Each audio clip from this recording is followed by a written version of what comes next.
दुनिया की सबसे तेज छुरी हमारी जबान है और दुनिया के सबसे खतरनाक हथियार हमारे शब्द हैं, जो बिना किसी का खून बहाए लोगों को अंदर ही अंदर मार सकते हैं।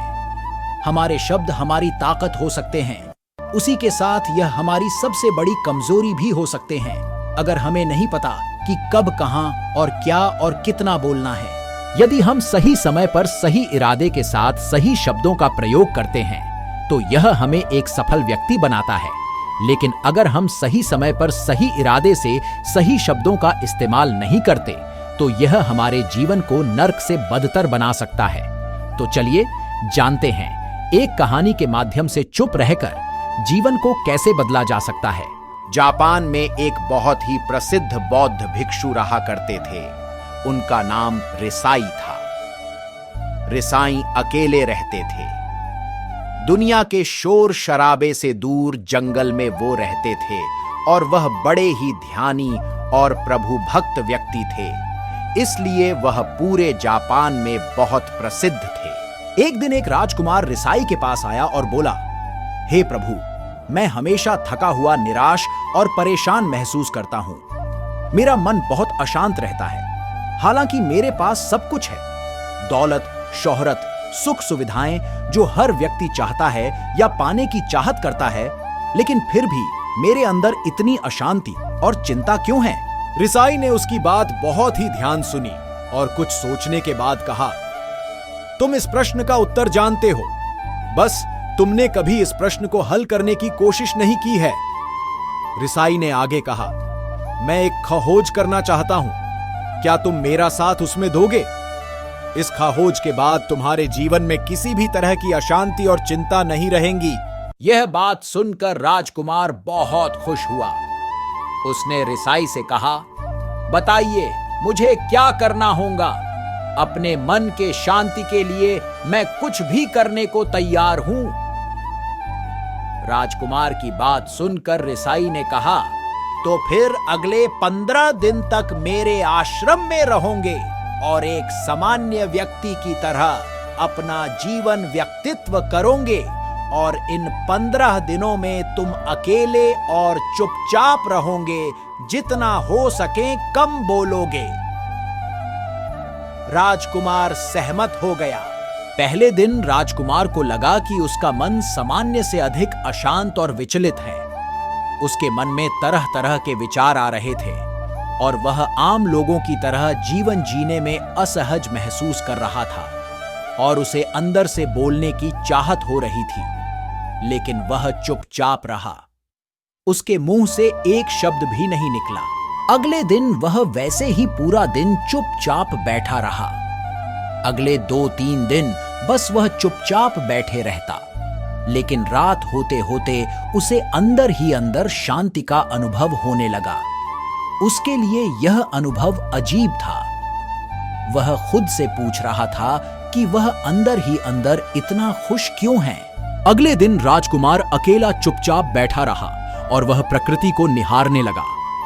वह पौधों को, फूलों को, आकाश में उड़ रहे पक्षियों को देख रहा था।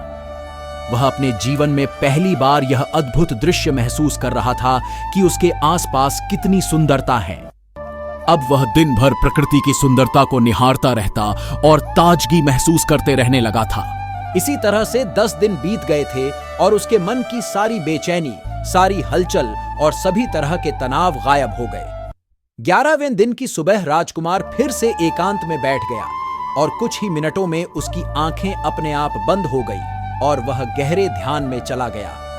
वह पूरे दिन वहीं पर ध्यान लगा के बैठा रहा और गहरे ध्यान में डूबा रहा। ना कोई शब्द, ना कोई चिंता।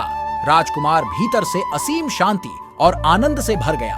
राजकुमार अपने बाकी के 4 दिन इसी तरह व्यतीत करने के बाद रिसाई के पास गया और उन्हें प्रणाम किया और बोला, हे भिक्षु महाराज, मुझे उत्तर मिल गया कि मेरे में इतनी उथल पुथल और चिंता क्यों था। मैं जान गया कि मेरा मन इतना अशांत और विचलित क्यों था।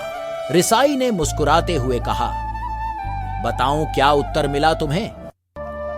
राजकुमार ने कहा, मैं जरूरत से ज्यादा बातें करता था। मैं किसी पर भी अपने शब्द और ऊर्जा व्यर्थ करता था।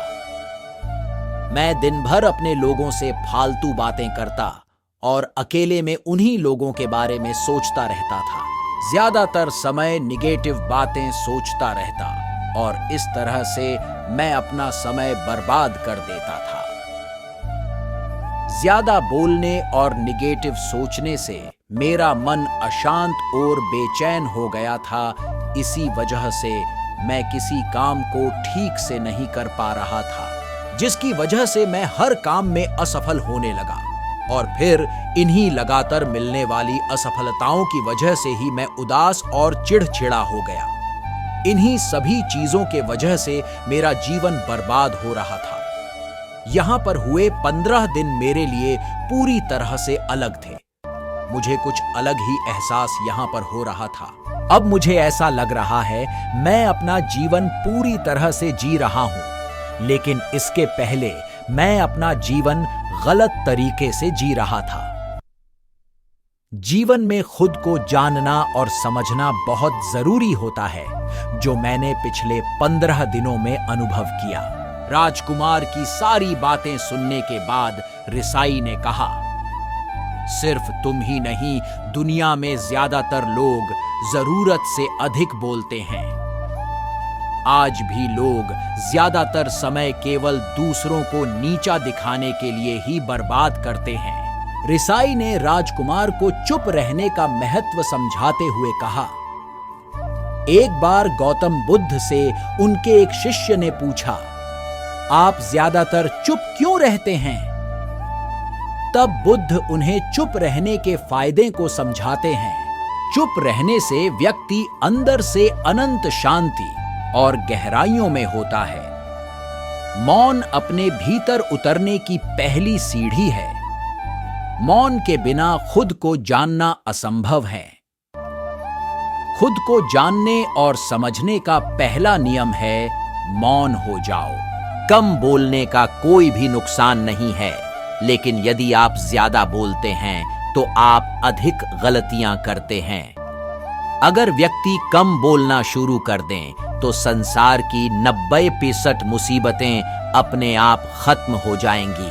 जिसने मौन रहने की कला जान ली, वो भीड़ में भी अकेले रहने कला जान लेता है। एकांत में तो आदमी आनंदित रहता है, दूसरों की उपस्थिति ही तो बेचैनी पैदा करती है। चुप रहने की शक्ति से अधिकतर ऊर्जा को बचा लोगे। इस कहानी से हमें यह सीखने को मिलता है कि चुप रहने में भी एक अद्भुत शक्ति होती है।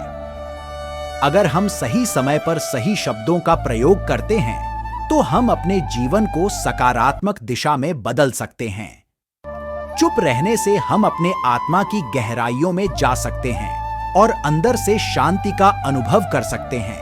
इससे हम अपने विचारों और भावनाओं को साफ करके अपने जीवन को सकारात्मक बना सकते हैं। चुप रहने की कला हमें सीखनी चाहिए ताकि हम अपने शब्दों का सही इस्तेमाल करके अपने और दूसरों के जीवन को सुधार सकें।